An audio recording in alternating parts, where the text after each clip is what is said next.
Hello, I'm Alex Mack, part of the Call to Action crew, and I am here with one of my favorite Schmoedown personalities of all flippin' time, Miss Kill Bill herself, Miss Movies herself, wearing a pretty spiffy t-shirt. Miss Movies! Hello. What up? How you doing? I'm doing the word I used today when my neighbor asked me like how things are going. I said apathetic. So have no feelings. Have no feelings currently. Well, but I'm excited to be here. Yeah, there's a lot of stuff going on in the world, so I'm excited to talk about some weird stuff, some fun stuff, and more importantly, some Schmoedown stuff. Yes. Right. Are you really big when it comes to Schmoedown arguments and debates at all? Or are you do you like to keep your opinions to yourself when it comes to like a lot of Schmoedown hot takes and things along those lines? Well, see, personally, I like to share, I like to avoid conflict at all times, which is probably why I said I will not be debating, but I will be co-hosting if you would like, because I was like, I've done those debate shows before, and I'm like, this is not my favorite. Not my favorite thing, but I like watching them, and I like arguing with people when I'm not like in the room with them. If that makes sense. I'm very similar. I'm like one of those people that I get tongue tied really easily, so I have to be able to write out my arguments. Like, I have to write them all out. Yeah, I completely go blank when it comes to active arguing, but like 10 hours later, I'd be like sitting awake in bed and be like, oh, and I got another one. Yes, you have another point, and it always comes later. And another point, pulling an Alexander Hamilton situation.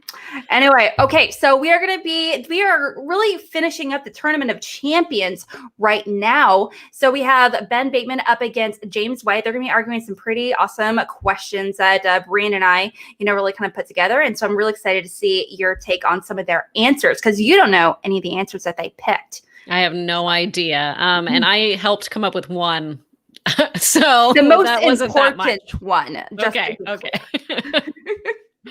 All right, so let's go ahead and get started with our competitors. For our first competitor, we have James White from the Den, the Lion himself, the rookie Lion. Absolutely. What's up, James? What's up, guys? Yeah, it's been a fun day so far. I'm happy to be here. I had 3 things on my to-do list today: go to work, bike 20 miles, and beat Ben Bateman. So I'm 2 for 2 so far, so I got to knock that third one out. When you say 20 miles, does that mean 10 miles to work, 10 miles home? No, after I got off work, I biked 20 miles. Oh, wow. You're so casual about it. Is that an electric bike, or is that just you? No, pedals. Okay, because I have an electric bike, and I love it. I can't. I had to do something for this quarantine to keep active. Yes. I'm telling you, though, an electric bike will change your life. If you've never biked or that's not a regular thing you do, it will change your life. I love it so much. Sounds fun. I will continue to go on. I demand pictures and videos in that case, Brian. Okay. I was like, I do have those. Like my husband bought, so we have 2 electric bikes. My husband bought one and then convinced the rest of the neighborhood to get them. So now there's like a set of like maybe 8 electric bikes in the neighborhood of all the neighbors. So yeah. And what I'm hearing is that you started a trend. So basically, I feel like if this is a multi-level marketing scheme, like we should be making money off of this. We're selling all these bikes. What's going on? Every great idea starts with that one person that triggers it. And on to our next competitor, definitely one of the best Schmoedown competitors we've ever seen overall. But, I like to call him, Ben, that just super duper chill guy from Action Industries. What up, Ben? Oh, my dude, you're muted. Alex, great to see you. You get a haircut because you look great tonight. You look really great. Thank you. A lot of makeup on. Yes, we can. No, I'm ready for the show. I'm happy to be here. I heard James. He was talking about 3 things, and one of them was me. So what's new, right? I think I'm ready to get used to this show tonight and really just settle in and make it happen. So really happy to see you guys here. And James, thanks for showing up. It means a lot that you showed up tonight. Thanks, Betty. Yeah. Perfect. Cheers, everyone. It makes me sad I haven't started drinking this evening yet. So anyway, moving on. Let's go ahead and let you guys know. If you haven't been part of Schmoebates before, if you're not sure what's going on, totally fine. Welcome to Schmoebates, where we really actively debate and argue to the death, to the blood on all things Schmoedown, arguing Schmoedown's biggest and best and weirdest questions. Now, both of these competitors today, they've won several matches apiece. They're both sitting at 2-0 in their records right now. So they're both definitely on the equal playing fields. And I'm excited. Both have kind of similar styles when it comes to arguing. So we have 3 questions for them to start debating. I already let them know their questions. They already let us know their answers. But we haven't really heard them get started on it yet. Now, as Brian and I are up here, we may be moderating and we maybe look cool enough to be judges, but at the end of the day, you're the voters, the audience. You guys are the ones to determine who's going to walk away with bragging rights. So don't only hang out on here, hang out with us on Twitter and make your opinions known and vote on Twitter. And we will let you know later. But please only vote based on the arguments, not depending on which faction is your favorite, which competitor is sexiest, whatever it may be. We want you to vote exclusively on the arguments today. All right. Let's get going. Now, who did you each beat to get here? Oh, Run me through that. I beat Robert Parker and Dwayne Burke. So another unproven rookie and somebody who is really, really, really great at supporting Schmoedown competitors like myself. I beat Andrew Guy. And I also took down Brendan the Kid Meyer for the second time in the last 24 months. I also bought my golf club for that one, but I didn't feel I needed a prop for this one, James. So it's really good to see you. And again, congratulations on getting through that road, because it sounds like it was a tough one. But you know, I didn't have my best friend lay down for me to advance in a win. So, you know, it's okay. You know, we'll see what happens at the end of this match. He shed real tears, man. I don't know if you watched the episode, but it was a tough moment for him. I don't understand the golf club reference, so... Should I explain it, or should I just beat James? Okay. Well, you know what? If you're not familiar with the golf club reference, totally fine. But I definitely recommend you go check out some of his previous matches where he did. Well, I do know that he used it, yes. Yeah. But the last for his last match against Andrew Guy, he actually walked in with his golf club, which is technically my property. You know, so there's a lot happening here. There is happening. Well, let's go ahead and get started on the questions. For the first questions, we are going to be starting with James. Second, we're going to be starting with Ben. And for the third and final question, we'll be using this beautiful Action Army coin that says boom. And it's a 50-year anniversary. Cray. I know, Ben, you've never seen it before ever in your life, right? If I can. I've never seen that coin before. That's a beautiful coin, though. Definitely not. Absolutely. Okay, we're going to be starting with James. Like I mentioned, you have 1 minute on the clock to let us know your answer and let us know your pick today. Brienne, please do us the honor and read our first question. Your first question is, what match had the best post-match interviews? Okay. There's a lot to choose from, a lot of great interviews, and a lot of weird reactions. What is your answer? You have 1 minute starting now. Look, when you're asking this question, what match had the best post-match interviews, plural? So you're looking for a match that is iconic on both sides. You're not looking for one person delivering a promo or one person shining. You need everybody to shine. And the match that defines that more than any other is the Shire Wolves retirement match. You're having 2 legends of the game, 2 iconic players going out for their final match and passing the torch off to a new generation with Mike and Chance. The emotion that you see out of Kalinowski and Chance becoming the youngest champion ever and Mike becoming double belted, the emotion that they show in their interview is not quite there, but it's way higher than most you see from other matches. And then you have the Shire Wolves, who are just giving so much of themselves. Everybody coming out and supporting them. There's so much love going around. There's tears flowing. It's just emotion on both sides of the coin. And that's why, because this match has the best post-match interview. Time.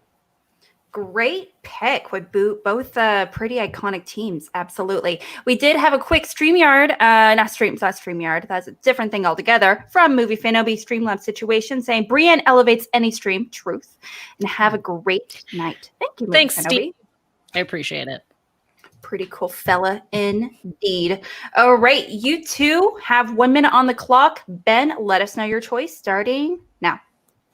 The greatest post-match interviews of all time, they really center around two players being interviewed by Jen Sturger, the traditional and classic interviewer, the one that is unbiased and is responsible for being in some of the greatest moments. That is John Roca and Dan Murrell in the infamous David O. Russell loss to Corruption, and a match actually that was on its way to getting to the very win you're talking about, James. Now, while I think that the win you're talking about is very impressive and it's incredibly emotional, it's hard not to get emotional when you watch it because it is followed by the Shirewolves retirement special. You watch an emotional arc with John and with Dan as they lose the match, as John storms out. He comes back in, he's interviewed by Jen, and really has to lift Dan up by his bootstraps. They band together, the first and second best Schmoedown players ever, in the single most emotional post-match interview of all time. Chance and Mike's interview, while still good there, is totally secondary and almost irrelevant to the impact that is had by the single most emotional post-match interview ever in the history of the Schmoedown. My two players still playing, by the way, not retired. And time. What I'm hearing is that Corruption really puts on the best interviews overall because of the correlation. The themes here. There's definitely some common themes. Absolutely. What do you, before kind of diving into some of the reasonings at all, Brian, what do you think of these picks? I really like how James said it's not just about one interview, it's about both interviews, and went at it from that perspective of which one has both really great interviews. But the problem with both of these interviews is that they didn't talk about the second interview. They only talked about one. And Ben himself even said it's irrelevant. So I'm like, okay, how is Corruption in both of yours like the reason why your argument should win? Yeah, absolutely. I mean, that's what I want to know. Yeah, both interviews are definitely, not as, well known, but, they're very relevant indeed. Okay, so we're going to be doing 4 minutes of open debate. And let's hear it. Shirewolves, Corruption, Founding Fathers versus Corruption, both matches from the same season, same tournament situation. So let's hear it. You have 4 minutes starting now. Yeah, and I did mention Corruption. Go right ahead, Gator. Go right ahead if you want to talk first. Please be my guest. Feel free to jump in because I'd love to hear what you have to say.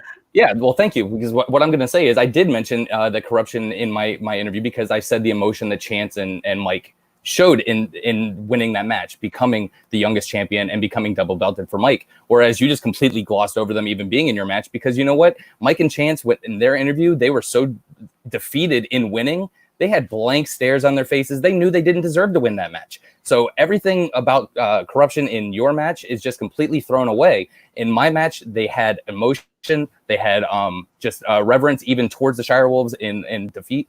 And there's just so much going on both sides. Where yours, they're just kind of there.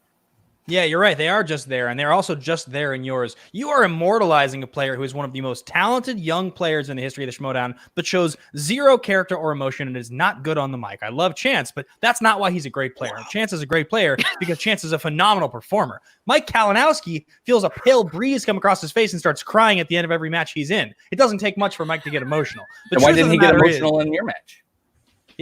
Because Mike Kalinowski cries at the literal feel of wind coming across his face. He's an amazing competitor, unbelievable competitor, but Mike will do it if he needs to. The bottom line is you are comparing your Shirewolves post-match to my Founding Fathers post-match, and you trying to dignify the S in this question and actually give credit to Corruption is just trying to pull one over on everybody here, James. You don't believe it, and you don't really believe that it has any significance because neither do I. I'm glad that they got the wins that they got, but at the end of the day, we're both arguing for 2 people being interviewed, not 4. Be honest with it. Don't lie to the audience. Don't lie to yourself. No, absolutely. We're being 4, at least on my end. You're arguing really about 1. You're arguing John Roca's amazing promo, which I will give you. He has an amazing promo in that match, and you see the emotion on his face. 2 minutes. Everything else around it is pretty muted. You have zero emotion out of Mike and Chance. In mine, you definitely get both. And Chance does show emotion in that, and it's one of the first times he ever has and really has sense because he was slapping that belt. He was so excited about getting it. And Mike is so excited about being double belted. So you're seeing both of those, but really it's all about everybody showing their love and their respect for the Shirewolves. And you say that Jen Sturger is the classic announcer. No, Emma Fyffe is the classic announcer. She's the one that did it before Jen Sturger. And seeing her come out in support of her former faction mates and her players that she helped manage, and the tears flowing out of her eyes because of all of the accomplishments that they succeeded with together, was much, much higher than Roka doing a great promo, which he's done 100 times. Emma Fyffe was the interviewer in matches for 3 months before Jen took over the job in April 2017. Jen is the only unbiased interviewer. And the only reason that Emma does a good job in the one you're talking about is because she's their former manager. It's literally set up for emotion. It's not unbiased. It's not a real sports moment like you get with Jen interviewing the founding fathers, which, by the way, once again, I will give you the fact that corruption was in the match, in both matches. And maybe in your match, corruption is 1% better than mine, but it doesn't even compare to the fact that the emotional arc of losing, then walking out, then having to come back in and pull themselves back up to eventually become the current team's champions. Dan is the current singles champion. That's what they are arguing for. And that is the moment that kicks it off in the interview that I'm talking about. Also, last time you were on here, Gator, you won a point by arguing how great of advice I give. So let me give you some advice now and back down on this point because you're about to lose. 30 seconds. You're just salty because they beat Who's the Boss. I mean, that's all it is. You have a thing against the Shirewolves, even though in the interview after the end of that match, you praised the Shirewolves so much, calling Rachel Cushing probably the greatest player ever and on Rushmore. But now you want to just throw them aside. No, it's absolutely a much better interview. It's much better interviews, plural, and they're so much more emotion. Roka doing a promo, we've seen it 100 times. We don't need to see it again. Okay. Wow. So much fire. I'm just going to eat my dinner. You guys. It's in this virtual room right now. There's a lot of them. The Funkos behind James are starting to get a little scared of him. I can see it for sure. That taco over there with that chopstick. I don't know what that situation is, but I'm here for it. Just kidding. Sorry, that's wrong. Wrong banner thing I put up there. Okay, so we have some both really solid arguments, ranging from, just how, just the role of the interviewer with Fyffe versus Jen, but also the influence and, Chance's reaction involvement in both, corruption, there's a lot to kind of cover. Brianna, what did you think overall of some of these arguments? Well, okay. James, I thought you had the stronger opening argument, but I felt Ben had the better rebuttal to you in that second section here. Like, his counter arguments were pretty fire there. I do want to call attention to Sasha Pearl Raver being the OG interviewer of the Schmoedown, because I think she gets lost in the fold there and she is amazing. So I just wanted to bring her up for a moment because I love her. So I love that. I love that. I do want to, bring up because I did have, Kermit the Pog. That's word I vote on Twitter. Don't vote yet. Vote after you hear the closing statement, just like Jake is putting there. Okay, so what I also want to hear is I didn't really hear you guys talk about all that much is, what these interviews, how do they impacted fans? I remember crying at both of these personally, just because, the Shirewolves, I mean, for not only just Schmoedown in general, but especially female competitors and what they did, influence the league, but also David O. Russell. We talk about that one till this day. So they're both very, not only emotional, but they're very impactful. But I do want to hear how they impacted the fandom, what they mean to those individuals, their storylines, even today. Okay. All right. We are going to be starting with James for your closing statements. You have 1 minute on the clock to let us know why we should vote in your favor, starting now. Look, I was lucky enough to be in the studio for that Shirewolves retirement match, and the amount of goosebumps that you could feel in that room. You had everybody involved with the Schmoedown piling into that little studio to see this match and to feel the emotions that were going on from everybody. There was a standing ovation during that post-match interview. Everybody got up and was applauding these two ladies that had been groundbreakers in the Schmoedown. And that's all taking place during that post-match interview. And there's not a dry eye on the house. I mean, there's hardly anybody in there that wasn't getting emotional during this interview. And like I said, with Roka's, it's all about getting screwed over in a question. He got a real bad break there and he flipped out and he went on a long rant. And that's what we see out of John Roka. We see it a lot out of John Roka, but that is not what makes a good post-match interview. It makes a good promo. If this was a best promos match, yeah, I'll give it to you. But it's not what makes a good interview. You need to have a back and forth with the interview. And seeing Emma together with Mark and Draco and the Shirewolves all coming back together and everybody in the Schmoedown giving their support, that's what it is. That was intense. Okay. All right. Standing ovations. I had no idea. I wouldn't be surprised if there wasn't a dry eye in the room for sure. And over to Ben. You also have 1 minute to let us know why we should vote in your favor as well, starting right now. James, I think you hit the nail on the head. It was an incredibly emotional moment. There was not a dry eye in the house. It was a retirement match, and it was a match that was coming and a retirement that was coming no matter what the outcome was, whether it was that match or the next. The Shire Wolves had a spectacle. They had a podium to walk out of the Schmoedown on, but they didn't stay in the Schmoedown. They decided to leave it behind and commemorate their victories. Now, the reason that what you're talking about and the argument that there's no back and forth with John and Dan is wrong is because look at the match. Look at what John is wearing in the match. Look at what he's wearing in the post-match. He literally walked out and threatened to retire, changed, and came back to do the post-match interview. That's how emotional John Roca was. In the post-match interview, he's interacting with Dan. Dan is interacting with Jen. Jen is interacting with John. The post-match interview was real and organic and actually spelled the road to the current Schmoedown we're watching today. Look, I give the Shire Wolves credit for everything that they did in the league, but they decided to leave it behind. John and Dan did not. They are still playing, and that is why my argument is stronger than yours ultimately. They exist now. It sounded like overall there were a lot of stakes and a lot of stuff going on behind the scenes. Brienne, were you at either of these post-match interviews? Were you present? I was at both of them. I mean, I have a lot I could say about the David O. Russell one, sure, but I'm not going to. Yeah, you are definitely one of the Schmoedown OGs, so I'm sure there's a million and one things that you have, you can definitely spill for sure. But what do you think of these arguments, real quickly? I think one of the things, sorry, continue. I apologize. No, that's it. Go ahead. So I think one of the things that I wasn't thinking of, and I think that Ben really nailed that, is that we knew going into the match they were retiring. So no matter what, it's like a graduation. It was like attending a graduation, right? So we're having this speech it's not really an interview, it's a speech at the end, right? Kind of like that. I don't know. I was thinking of it more like that because we knew the outcome regardless. So we knew what was going to be happening in that post-match interview, right? Mm-hmm.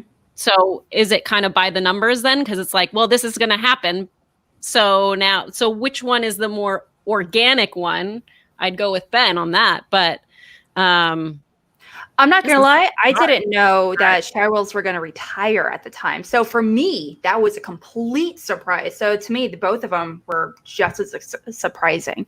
Bobby Gucci himself is in the chat. Quick to say, saw him. Yes. I think we can all assume we know who he's talking about here. He's the greatest manager of all time. Okay, let's calm that down, Ben. Let's calm that down.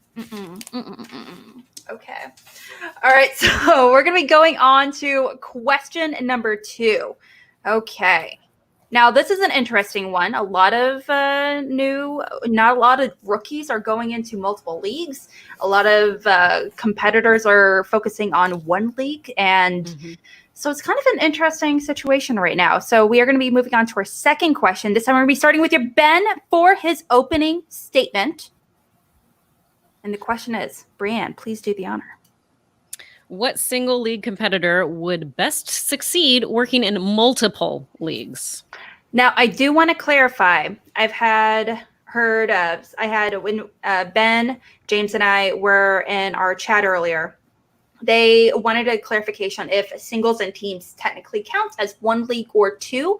And I kind of left it up to them, honestly, because of their answers. And so I'm kind of interested to see how that's going to be argued. But for this one, it's going to be argued as pretty much as one league, essentially. So let's go ahead and hear it.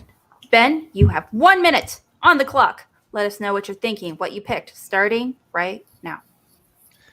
Now, my argument here could seem a little obvious because the competitor I'm talking about has been announced to already go into this league. But I think if you discount somebody who is considered to be the greatest of all time, you are ignoring truly the facts in front of you. And that is that Dan Murrell is the obvious choice here. This almost feels like a point that, James, you should just concede right now because you cannot make a stronger argument than the fact that the player that is the greatest of all time has not yet played a match outside of his current singles and teams division. He's going to be debuting in Interview at some point this year. And based on what I can gather and what I understand about the Star Wars division, if you were a player of Dan's intelligence, is that you can go into Star Wars as well if you're already an Intergeekdom competitor. And I think that Dan is going to be able to be a 4-belt champion by the end of his Schmoedown career. I fully believe it. I believe that when Dan enters Intergeekdom, he will be undefeated to the title because Dan doesn't do anything as a half measure. He only does it to win. And that is why I picked Dan Murrell as my choice. Dan Murrell potentially winning all 4 belts. That's pretty darn intense, that's for sure. Okay. James, what did you pick? You have 1 minute on the clock, starting right now. Yeah, Dan Murrell does feel like an obvious pick because he was announced already. So I mean, it's kind of like, you know, why not try it up with something different? You know, why not break out of that mold? He's already announced that he's going to go into the IG league. Why not get somebody different? When I'm thinking about somebody that's going to step into a different league, I need somebody that's going to be preparing like nobody else. Somebody's going to come up with a different study regimen like nobody else. And that person is, unfortunately, Ben Bateman. Look, if we're going to put somebody in a league that is specific about certain movies, and you get Ben Bateman, somebody that already has an amazing study session, he has an amazing regimen, and you tell him a list of movies he has to study, you give him the book, it's game over. Because he's going to find a way to study that better than anybody else. And you're going to find out that there's nobody in his way. He's going to just change the game. He's going to go into IG and he's going to change the way things are done there, just like he did in singles. He changed the way that people work in singles. And this is amazing. This is amazing.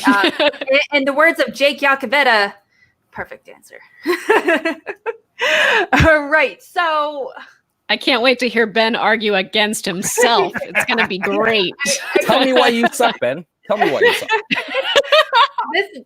This hurts my heart a little bit, but at the same time, I'm super excited at the same time.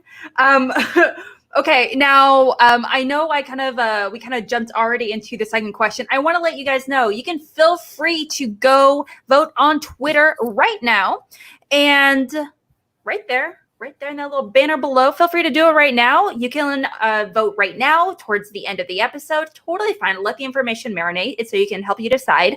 I just want to let you know that so you can do it.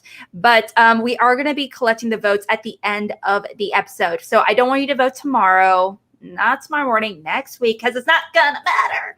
Because we need to find out who's going to walk away from this match today, the winner. So just want to give you guys a heads up. All right. So, second one.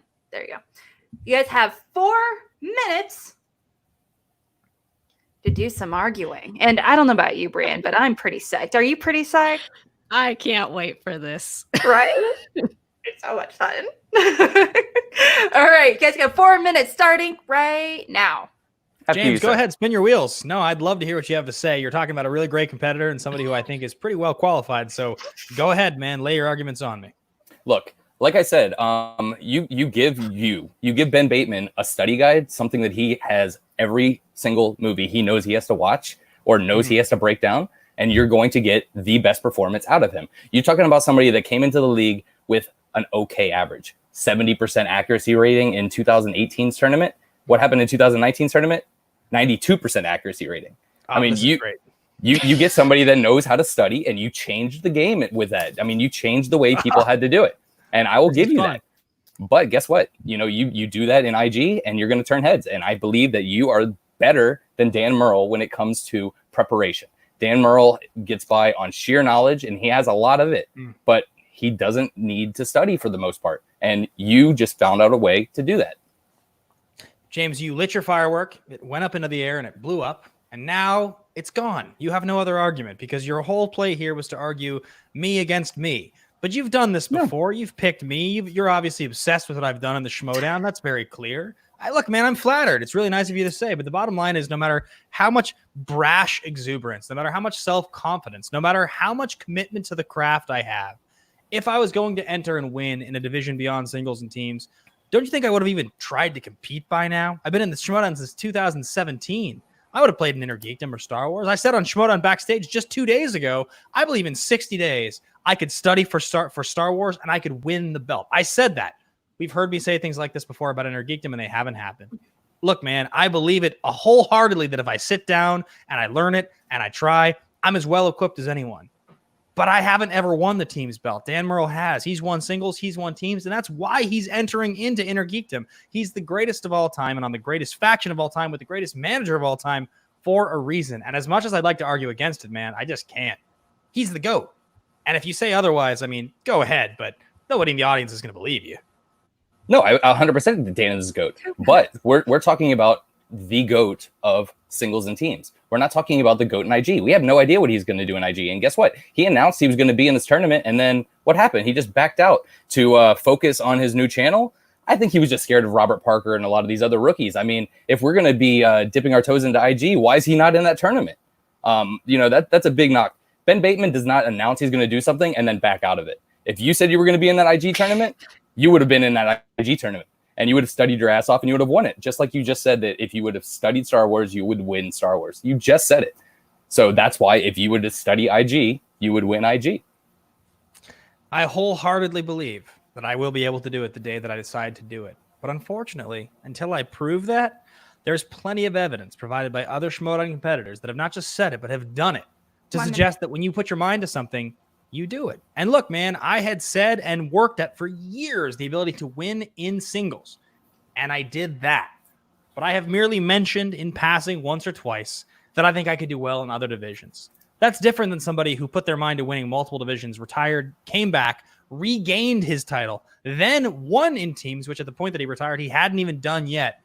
Now, the reason he didn't enter into that tournament is because he knows he's not ready because he's too distracted. He won't do it until he's ready. And when he's ready, he's going to do it. He's a guarantee. He's a lock. He's 100%. Nobody else has that. Look, even if I call myself number 2, 30 seconds. Phenomenal average being number 2, but that's just not number 1, man. And I chose number 1. So as much as I love your confidence in me, James, it's very flattering. And it sounds great coming out of your mouth. It's just not the truth. I hate to say it, but it's just 10 not. seconds. It's absolutely the truth. And you've said it was the truth at least 5 times in your argument against yourself. You said that you would do it if you did it, if you tried. And guess what? All you have to do is try and you'll do it. Dan, we don't know. I feel like there's some serious inception going on right here with the Bens and the Jameses and the Dans. And Ben, didn't you do an IG 5-way once? No. Back in 2017, I claimed at the time there was 187 movies to study, and I thought you could do it quickly. And I was proven wrong as the league developed and players like the ones we have now came in. I mean, that was a time when we didn't have most of the stars we have now. Smets didn't play then. Were you in a 5-way match ever at one point? Singles. I lost. Okay. Yeah, I lost to Jason Inman. What was that for? I can't remember. It was for the final spot, the 16th seed in the singles tournament in 2017. Got it. Okay. Okay, well, okay, so I have a lot of thoughts about these arguments. Now, you did really kind of mention, James, that you really kind of focused in on how Ben, if he did have like a finite movie list, you think he would ace it considering his intensity when it comes to strategizing and studying. Awesome. Something that you mentioned that I didn't really hear a rebuttal about is that Dan did say he was going to go into IG, but he did back out. He never ended up going into the IG tournament. So I kind of want you to address that a little bit more, Ben. A little bit at all. And also, Bryn, did you have any points that you kind of wanted a little extra clarification on for their closing statements? I think it was just basically the same, like, why isn't he being utilized now, Dan? Yeah. That was my thing, because he could have had that in this tournament but James said that he wanted to focus on his channel. And I was like, oh yeah, I forgot about that. So yeah. Allegedly. There's a lot of channels going on right now. There's a lot of people streaming away. Okay, so it sounds like in the closing statements, Ben has a little extra work to do over James for sure. So I'm excited to hear them. But at the end of the day, I did see Mike Deacon. He posted a hot take, if I do say so. Greatest heel ever, Jason Inman. What? Interesting, but that's absurd. Wrong. Hot take. Okay. All right. So again, I do want you guys to wait until the closing statements to make your decisions on who you think deserves to win this debate as well. We have 1 minute on the clock. We're going to be starting with Ben this time. Are you ready, Ben? Yes, I am. Starting right now.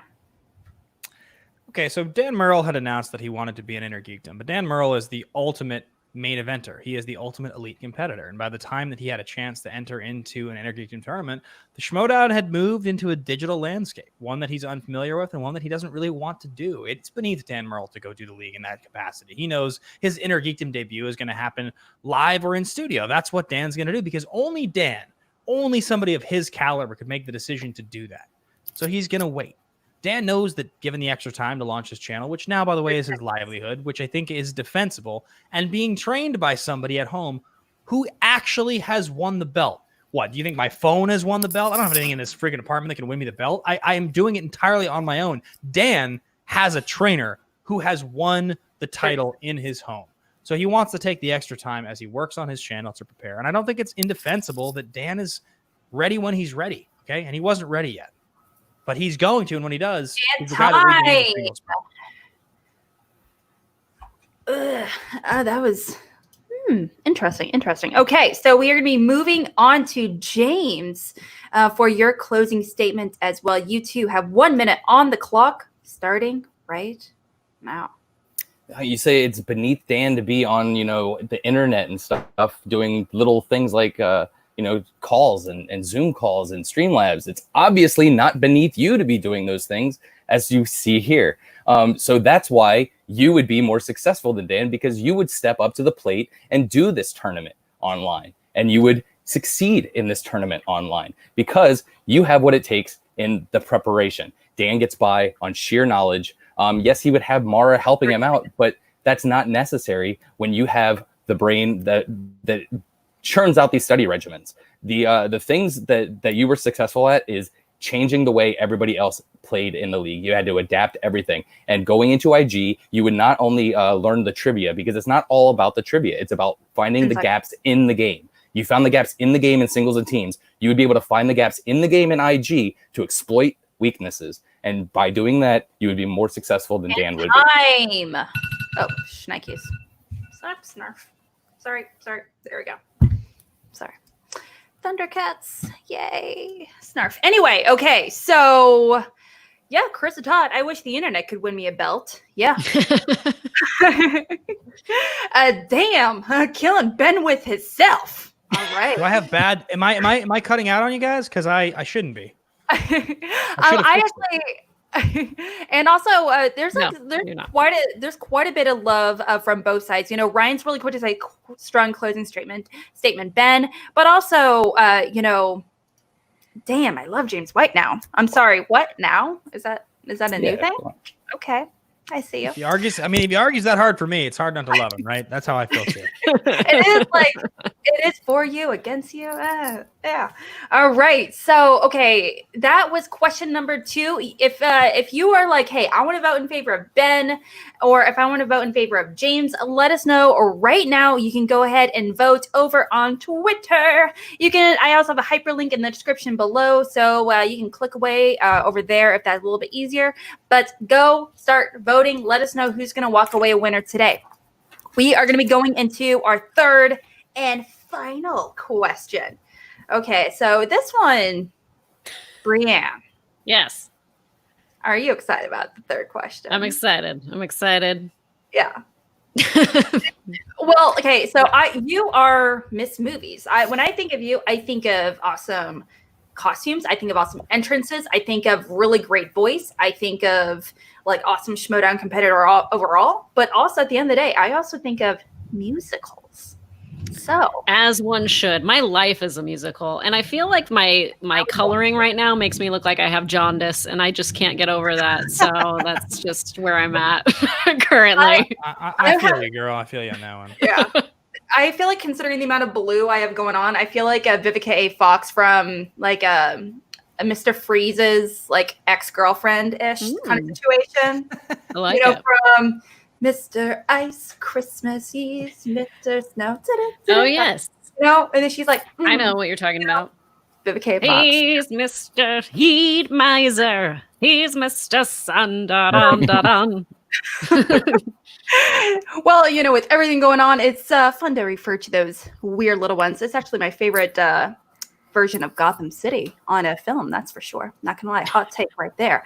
Okay, speaking of which, both of our competitors are wearing hats. So getting into the musical spirit, we're going to be diving into our third and final question, the weirdest of them all, the best question of them all. Brienne, please read our third and final question. What faction would make the best movie musical? Movie? I want to know details, like specific details.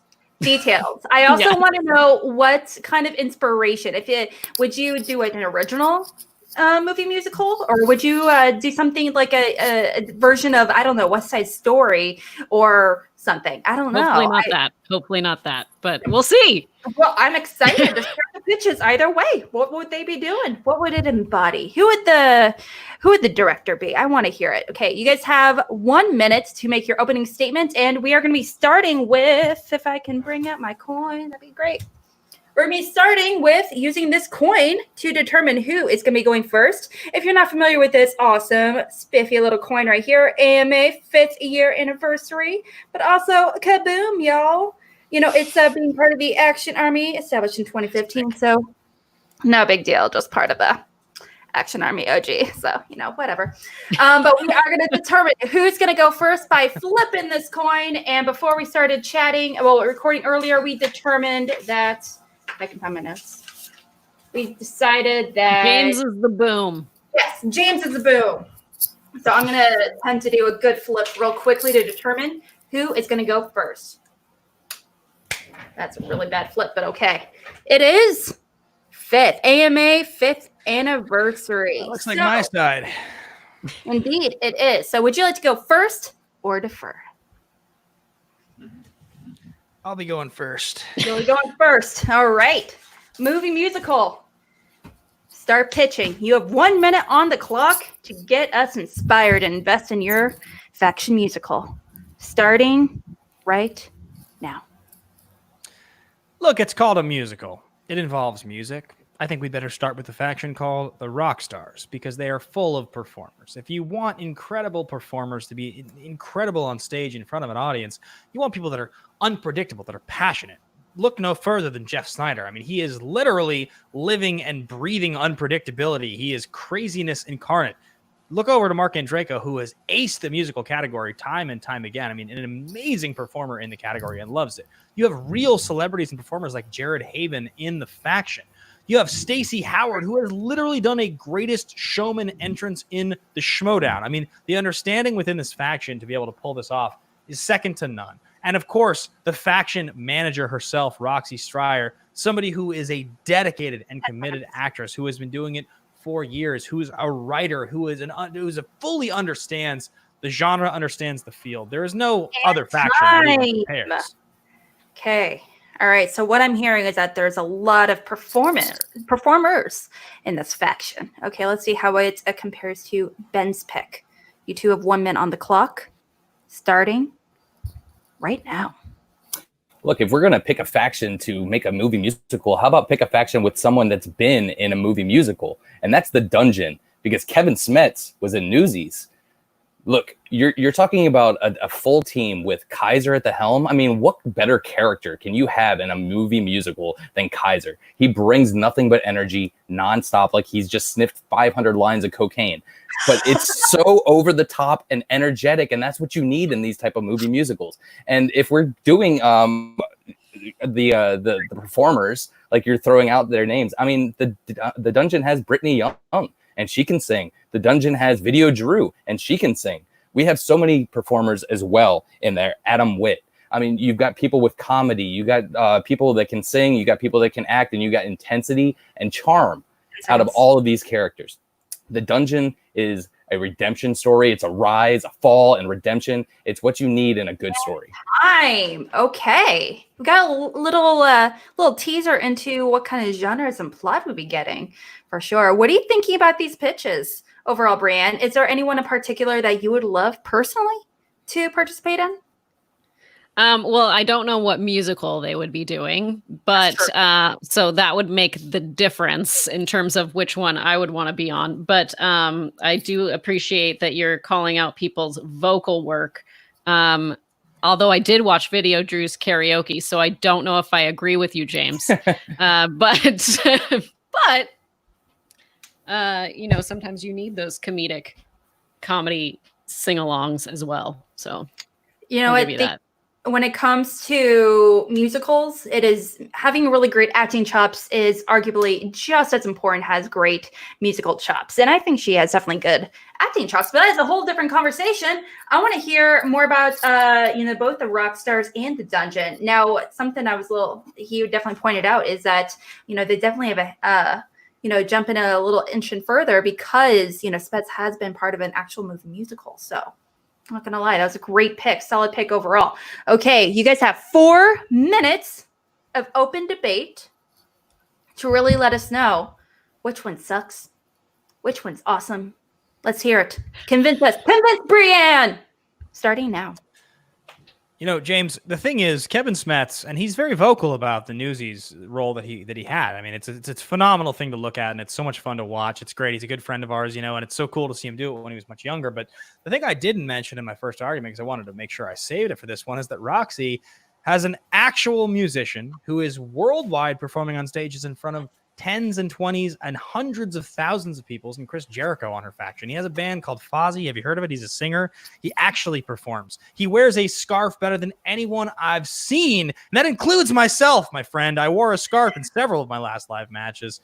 Fozzy is amazing. Chris Jericho is amazing. And Roxy herself, I mean, you mentioned Kaiser being a character, and he is. I mean, I love Kaiser. You've seen the hat. He's got the shirts. Roxy has an outfit change and a vibe change for every match she's in. She really works to make sure she's putting on a theatrical show, one that mimics something you would see on the Broadway stage. And you can't bank your whole argument on Smets, because if you compare Roxy to Kaiser, Roxy's the win in terms of this. And if you compare Smets to Jericho, Jericho's doing it right now. Literally right now, actually right now, not 20 years ago. So I maybe longer, actually. Newsies, I think, is 1992, if I'm not mistaken.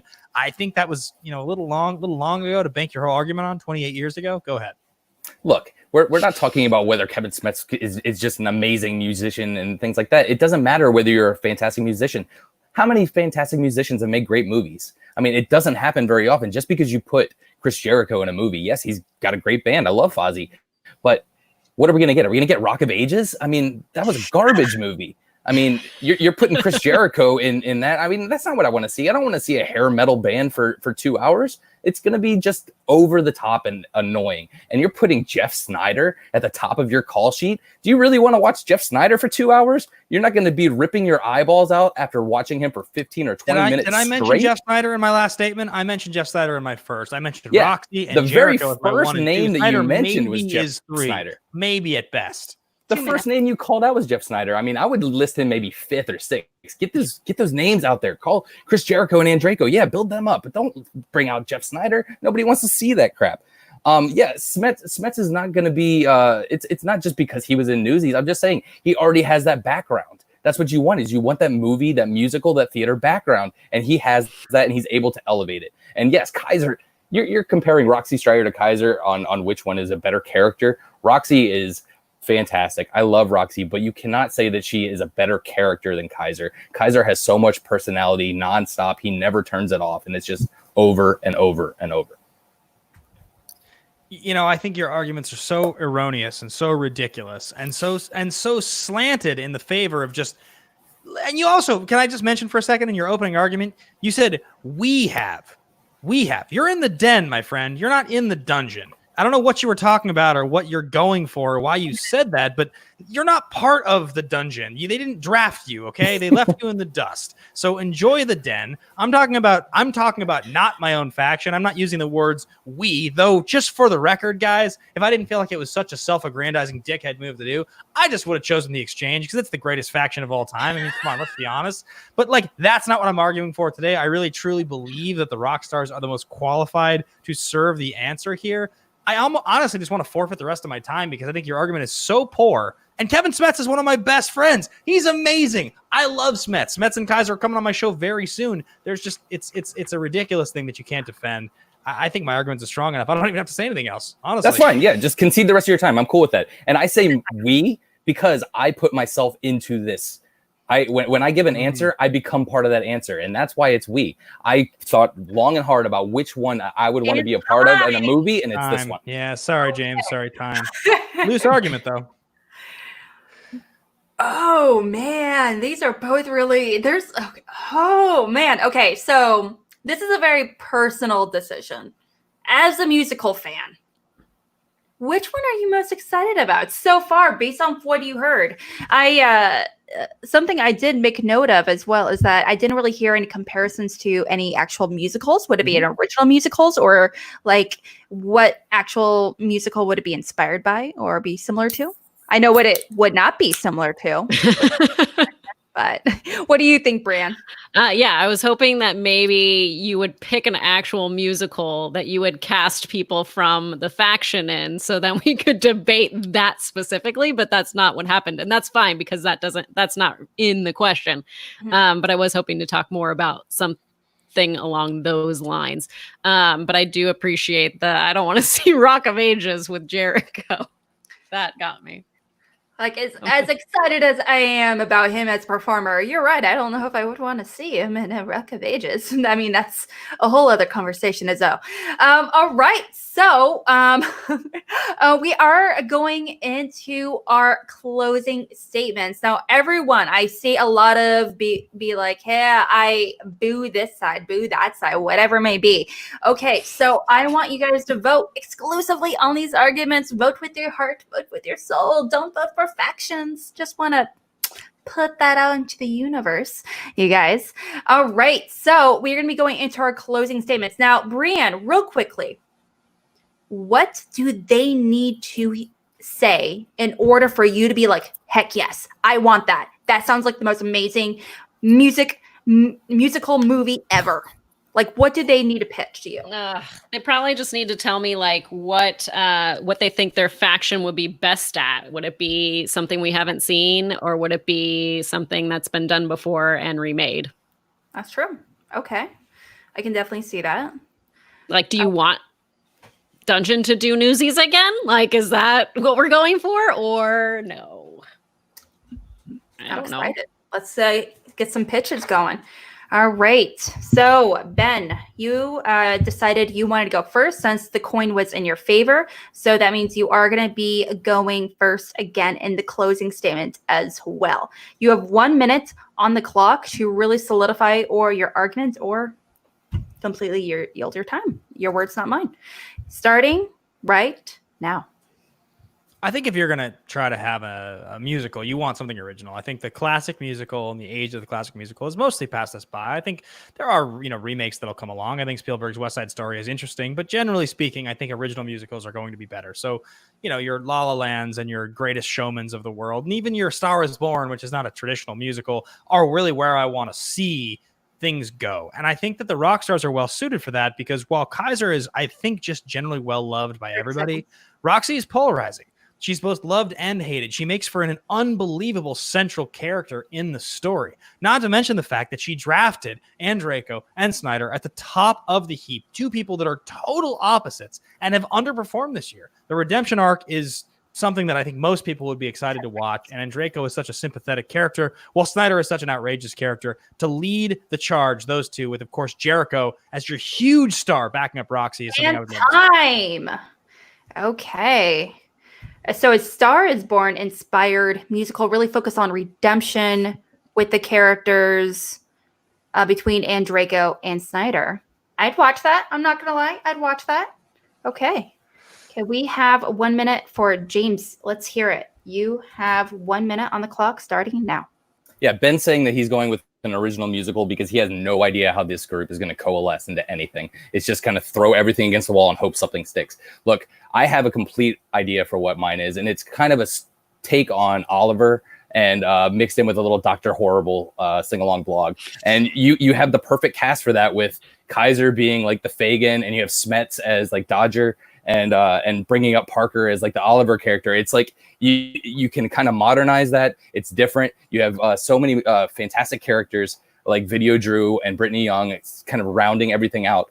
You have so much uncharismatic people in rock stars with Snyder. I mean, charismatic, but he's very obnoxious a lot of the time. So you have Snyder, Alex Damon, Jim Vejvoda. Like these people don't scream musicals. They don't scream like popping off the screen and charisma. With the dungeon, you have a lot of energy, you have a lot of personality, and it's going to be a good fit for that type of a story. Oh, I would totally want to pay money for both these movie musicals. Okay, so whereas with Ben, we had a Star is Born inspired musical focused on redemption. We also have another, sounds like something a little more meta, with, Oliver Twist version. Dr. Horrible. Dr. Horrible sing-along as well. That's quite a combination of very famous musicals. Alex, sure. can I just ask you a question? I'm sorry, I don't mean to do this, but James, are you okay? I feel like you face planted pretty hard, and I just wanted to make sure you were doing all right. Yeah, I'm doing great. Yeah, that's pretty hard to watch. I'm sorry, man. I know you had good intentions in that one, but you lost me. I was so. What was your movie again? Yeah, don't worry about it, man. Just take care of yourself, okay? Okay. This sounds like it's a very personal answer for sure overall. Okay, well, Brian, I mean, like you have a very musical focused background and everything, but I mean, overall, I mean, if you're not so much an actor involved, I mean, if you were like an investor working, doing something behind the scenes, how would you feel about these going into these musicals with these casts and everything as well? Where am I going to put my money? This is a hard one. I did appreciate James giving us a little more specific in terms of Oliver, Dr. Horrible, so we get the idea of what kind of style you're going for. When Ben was giving his argument, I was thinking it was like maybe even a Schmoedown based musical for some reason. God, that's all I was thinking, and I was like, oh, okay, I could be on board with that too. So. Gosh, I mean, do I have? Okay, I'd probably go with Ben because of the, having Roxy as the forefront, I think is a more interesting depth of character. I'm sorry, James. I totally see where you're coming from because I really, really enjoy Star is Born and I agree on a lot of aspects. But I'm not going to lie, I would be so much more excited to see That's a Horrible sing along, Schmoedown version. I would be so psyched to see that with Kaiser potentially in the director's chair. I would be like, can I just pay a stupid amount of money to see this? Can I do that? Okay, so you guys, you're watching this. There's over 50 of you guys watching this. Thank you so much for hanging out with us today. But we want you to go over there and get voting. Let us know who should win. Is it going to be Ben with the Star is Born inspired musical? Is it going to be James with Oliver / Dr. Horrible sing-along? Oh my gosh, this is a very personal question overall. So go vote right now. And you've let all the arguments and everything really marinate and everything. So now we have 10 minutes just to wait for y'all to go get voting. Right there, right now. Go vote. If you, so if you guys decide to vote in like 15 minutes, that sucks because it's not gonna matter. Because you need to vote right now. Do the competitors get to vote? Like you get on your device right now? Vote for yourself? Well, you cannot retweet yourself. That's the thing. Because let's say, obviously Ben has, very massive following. Yeah, Ben, retweet question 2 for me. Hypothetically, if Ben was like, hey, vote for this one and retweet it, a lot of people would be like not hearing the arguments, So we want people. We used to have a feature on YouTube that was like you could vote in YouTube. They don't do that anymore. I was trying to do that, and I feel like I don't know how to do it correctly because I was messing around trying to do it, and it's possible, but then you have to. I believe you have to refresh after every question in order to get the new question to pop up. It's like a whole thing. It's a process. Maybe I'm just not to get the new annotations. It's kind of a pain in the ass. Okay, a wee good bit. to know. I have been trying to find new ways to have people vote. And there's like this website you can go vote, or you can just like text in your answer essentially, but also it turned out to be like $150 a month. And so I was like, maybe not. Hard pass on that voting process. I think the Twitter method is strong. I think it's nice. Like, you try to get people over to Twitter, and I think Twitter is the best and most interactive social media. So I think it's a good, it's a good move. I mean, James, you did a great job tonight. I really, after watching your last arguments, I was impressed, and I knew you'd bring it, and you did. So I'm excited to see how things turn out. I only mean that like 80% backhandedly. I don't mean that all the way backhandedly. No, it's fun. No, look, I knew going into this match it was going to be a fun match, and it was going to be intense, and it has been both of those things. So I'm looking forward to see if I can kind of pull away with a win here, and which I would be very happy with. But never know how voting's going to go. I think we both made solid points all around. I completely disagree with you dismissing my movie because I believe it is so much better than yours. But we'll see what everybody else thinks. Real quick, Danny Coast is really quick to say, Bibbs, feed me Seymour from Little Shop of Horrors. I would totally see that. Yeah. Like right now. So right now. Bibbs as Audrey too? Is that what you're talking about? That would be hilarious. Oh my gosh, yes. He's such a good singer, and it's not really talked about all that much. And that kind of hurts my heart a little bit. He's so talented all around. Real quickly. I'm sorry? Yes. Bibiani, he's a good singer. I didn't know that. Bibbs can sing?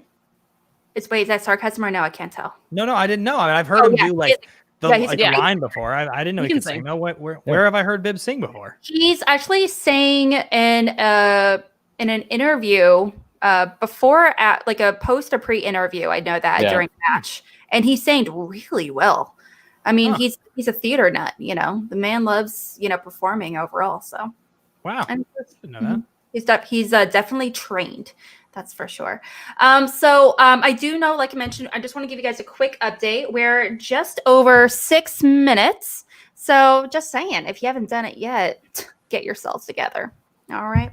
Okay. So, and thank you to Jake for really taking care of the voting process for us on Twitter. So shout out to him being amazing. And he's going to also let me know the stats and everything for this. Now, I do want to let y'all know, we are really climbing towards the edge of these for this little tournament. So whoever is going to win this match is also going to be playing against Bibbs, here very soon, Bibbs or Danielle. And so it's going to be kind of terrifying because I don't want anyone to lose. Yes. Yeah, and he's in the finals, huh? How many like tournament champion bracket? What's the setup? Where are we in the semis or where are we? Well, okay. So I actually have several. Okay. I actually deleted one of the older pictures, but I have 2 potential outcomes for this one, obviously, but I just want to give you some, a reference. So if Ben wins today, it looks like this. But yes, it did break the color palette, which is kind of funny because it's blue on top, red on bottom. But this is where we are. So we've actually had several really awesome matches, started going into this. Obviously we're narrowing it down to this one. Now it could be that one, or it could very well say James White right there. Just want to clarify. But Bibbs did win against Billy Belford just a few days ago. And Danielle Ramirez, beat Rachel Silvestrini as well just a few days prior. So one of you guys is going to play one of them. So it's going to get a little tense. We're going to find out here in just a few minutes, though. Okay. And that's the winner. The winner of winners. After the winner of winners. Yes. Goes to the end of the honeycomb. An all-time level champion. It's exactly what James hoped he was going to be when he got drafted in the league. He was hoping he'd be a champion of champions, and I wish you the best, man. I really do. I hope it goes well for you. Thank you. He's so sincere. It's great. This hurts. Okay, so going into this as well, I don't want to because I know, again, like I mentioned earlier, we're on a kind of a time crunch. I don't want to waste anyone's time. So instead of mentioning it later on, I do want to mention it now, just kind of closing statements and everything, really. What is it you're kind of working on, Brian? Where can we find you and stay up to date with everything you're doing? I'm doing nothing. Please don't look for me. That's what is going on in my life. No, but you can find me on Instagram, Miss_movies. I don't do Twitter anymore because I felt that there was too much negativity in my life and needed to exit that stage. So yeah, not there. Only on Instagram. Twitter can be a really weird place, that's for sure. Now more than ever. But overall, I'm excited to see your face wherever it may be. Instagram, Twitter, everywhere else. Schmoedown. Sometimes I do shows, sometimes I don't. Who knows? And also my pick for Droog's manager. What? Excuse me. Sorry, I just have that thing. It's gotta happen soon. In my throat. Excuse me. So Excuse me while I take some water. But also, Isn't James, it Ken? Isn't he like going to be it now? I don't know. I don't know how it works. I figured he'd just slide into that role. I wouldn't be surprised. Oh, no. I do know that Hannah, that gross person, he's pitching pretty aggressively to make himself the temporary Droogs manager for the rest of the season. Well, I watched him in the Star Wars match, and that was a thing that I'd watch. So Yeah. he did was a great. pretty good job. He did a good job, Did he? I thought so. I mean, he was Hannah the whole time, which has its own problems, but Yeah, he was... agreed. Totally agreed. We're at just over 2 minutes and 30 seconds. Yeah, he's doing a thing. I don't think he's doing it well, but that's just my own opinion. Over to the man with the Funko Pop collection over there. How many movies do you have, James? Last I counted, it was like 1,100. Give or take. What? Yeah. 1,100 like DVDs? Yeah, mostly Blu-rays. But yeah, DVDs, Oh, Blu-rays. I thought you were talking about your Funko Pops, and I was like, what? No, not. You just filled that with that many Funko I'm like, that's a problem. boxes. No. I don't have that many Funko Pops. Just kind of what you see. But yeah, roughly 1,100 movies, something around there. Wow. Well, okay. In that case, what do you think is one movie that has never been on Blu-ray that you think should absolutely be on Blu-ray? Ooh. So I know there's a lot of classic movies. Yeah, and I'm really bad about that because I don't really notice like which ones have been released on Blu-ray. There's one that I've been really trying to find, and I don't know whether it has a Blu-ray release, but it's really hard to find, and that's the Philadelphia Story. Really great classic one with Jimmy Stewart and Katharine Hepburn. I'm not sure if that's on Blu-ray. It was really hard to find a box set with that, Bringing Up Baby and things like that. Mhm. So yeah, I would like to see some of those early classic Hepburn movies. Yeah, not to mention Jimmy Stewart. What a beautiful piece of man candy. Oh yeah, Dogma's a good one. Yeah. Do you think that classics is something that it sounds like you'd be strong in? Is that like a place where you focus a lot of energy and time, or it's just Don't give away your secrets. I'm not giving you anything. I hear you digging. Okay, but also, okay, Ben, you're going a million miles a minute. You have a bunch of awesome things right now, especially going on with Nerds in Suits. So if you want to drop any quick info about that. Yeah, it's a new thing. YouTube.com/nerdsandsuits. Right now, there's 2 episodes or 2 shows a week, I should say. There's an interview show, one-on-one tomorrow. I've got an interview with Trevor Steins, who is Jason Blossom on Riverdale posting. And there's a show every week called Song from the Scene, where I talk about the best songs and the best movies, and then I play the songs on guitar for you guys. And this week I did Tiny Dancer from Almost Famous, so I was very proud of that. And you guys have been so cool, so go subscribe to that. There's I announced an original album I'm doing, and it's going to release in December. And twice a month, I'm doing these hour-long, like, private writing sessions where I'm kind of debuting and premiering material with you guys to kind of interact with. Miss Movies actually is a Double Diamond patron over there, which is awesome and so cool. And at that level, you guys can submit covers actually, and I'll learn the covers for you and perform them. So, yeah, go check that out. Plus, obviously, you guys all know the action stuff. We've got Sam Levine coming on this Sunday night for the action guys. That's kind of my story. Nice. Yeah. Well, have you picked your next question? You guys have less than 30 seconds to make your final vote. So if you haven't, well, that's unfortunate because you guys got 15 seconds to really let us know your opinions, because after these 10 seconds, we don't care about your opinions. So, that's how it goes. That's it. All right. Are you ever going to do 5, 4, 3, 2, 1? We're done with the voting process, and I'm going to be waiting for Jake to send me the answers. Until then, do you plan on doing Kiss from a Rose anytime soon? I very much do. It's on the list actually. The guy that I'm producing the album with, David Michael Frank, who's my old co-host, my old bandmate. He and I used to play that song when we were 16. We would play it at shows, and so we've talked about actually collaborating on it. We love that song. I fucking adore that song from Batman Forever. So probably when we start working on producing the record, we'll probably do like a proper cover of it, like in his studio with like multiple cameras. It'll be like a little better, like a duet on it. So, but I mean, come on, who doesn't love Kiss from a Rose? It's just seriously. Yeah, you can. True. I know so many people that really don't like the movie, but they love that song. And I feel like the movie's not great, but dang it, it's my favorite. I still have a special place in my heart for Batman Forever. It's not a great movie, but it's a really fun movie. And It's not Batman and Robin by any means. Well, it's so weird. you know? And I'm like, it just I mean, height of his powers, Jim Carrey was a perfect choice for Riddler. Come on. Oh my gosh. Still my favorite Riddler ever. I got to be honest. I think like, because people will say that Forever is like a little better than Batman and Robin. I actually think that Batman and Robin is more enjoyable because I think Forever is still trying to be a little bit more legitimate. And I think just the idea of Schwarzenegger ever playing a scientist is so so enjoyable. Like there's like the scene when he's in the lab and Clooney's watching the video and he's like, let me see what happened to Dr. Freeze. And you see Schwarzenegger in like the lab coat that he just has no business wearing. And he's like, doo, doo, doo, doo. And it's like, he's like, yeah, and he like falls backwards into a vat of Do you guys see Ben Bateman doing this IG stuff? You all see that, right? Speaking of everyone's voted already, James. Yeah, I know. I have our answers. We have a winner. We have a loser. Let's second place. We have someone in second place.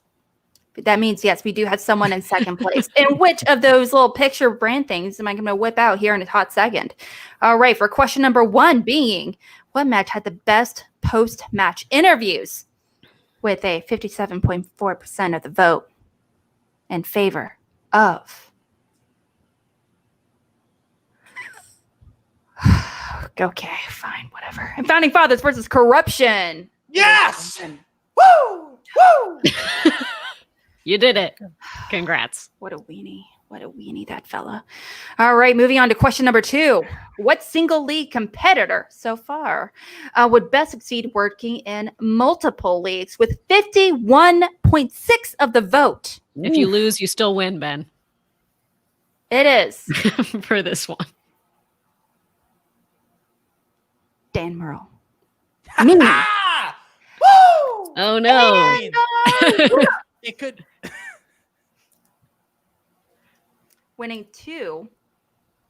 Actually, scratch that. Let me just go ahead and read the third question here in a hot second. What faction would make the best movie musical? With 58.5% of the votes, it is the Rockstars. Meaning, wow. Meaning, not only is that last one especially the wrong, you guys voted incorrectly. And our winner, it is Ben the Boss Bateman of the Finstock Exchange. Congratulations, winning the second competitor ever to win 3 out of the 3 questions. Yeah. Holy shnikes. Congratulations, my dude. Thank you so much. Wow. I really appreciate it. Congratulations to James for fighting so hard, for doing such a good job tonight. He was a lot of fun to play against. And, I watched intently as I watched him fight his way to get to this point. And the bottom line is, he multiple times fought for me. And that's ultimately what happened, is he was fighting for me in these arguments. So, James, thank you so much for your support. I'm really glad you had my back on this one. I'm glad to get there. Guys, I really do not want to mail Ben a belt. It's not something I have the heart to do, and I don't want to do it. But he mailed you a coin. But gosh darn it. Man. All right. Okay. So, James, how you feeling? How you doing, man? Oh, it's expected coming in here with the chat bias. They're going to vote for anything Bateman. So that was my entire plan for round 2, is just see Ben Bateman's name on there, and then they have to go crazy about which one they're going to choose, whether it's the actual Bateman or the Bateman choice. So they didn't know what to do, and that's why that one was so close. And the other 2 are not, because Ben picked the other answer. My movie was better. Come on, Alex, you know that. I so agree. What happened? I 100% agree. I put money on that movie. And everybody knows that the Shire Wolves gave a much better interview than that. So, yeah, I'm fine with it. I knew this was going to happen coming in. I had a good time. All kidding aside, though, Ben's a great debater. He's going to come with it and bring fire, and he did. From second one, he had it, and he was hammering me, and I was trying to give it back, and I had fun, so it was a good time regardless, but it is what it is. Well, I'm excited for you to come back in the future and really kind of show me you are also going into this. You're only at 2-1. So, I mean, it's a great record overall. Ben, obviously you are currently 3-0 with a perfect record. So congratulations. And Brienne, I know we're going to be wrapping things up here in a hot minute, but how do you feel walking away from your first, Schmoebate in, like the moderators judging. I really enjoyed being on this side of it, although there were points where I was like wanting to jump in to make arguments for and against things. And I was like, oh, wait, I can't do that. I also wanted to say, James, are you wearing a Powerline shirt? I just noticed now. I am wearing a Powerline shirt. Stand out from the crowd. Oh my gosh, Ben, do that song for the love of God. Oh, sweet. Oh, yeah, that'd be a good one. Do Eye it. to eye. Oh my gosh, that's what I need in my life right now. I'll up my Patreon right now. All right. Okay, guys, thank you so much. Brian, you are not part of the rock stars, but you are a rock star in every single sense of the word. James, my dude, you're one of my favorite competitors and going on right now. I can't wait to see more of you. Definite man in the future. Look at that. What up, my dude? Look at that little fella. They're waving to you. Look at that Look at this guy. This is Rylan. Rylan? Hey, buddy. Rylan. Yep. Oh, love it. I like your shirt, my dude. Hi. You look super cool. You look dapper. Well, I gotta go put him to bed. So Yeah. have a you good so much. evening, everyone. Yes. Thanks, guys. And thanks to Ben, everyone. We'll see you guys soon. Have a great rest of your night and stay safe. Bye. Hi, guys. See you guys.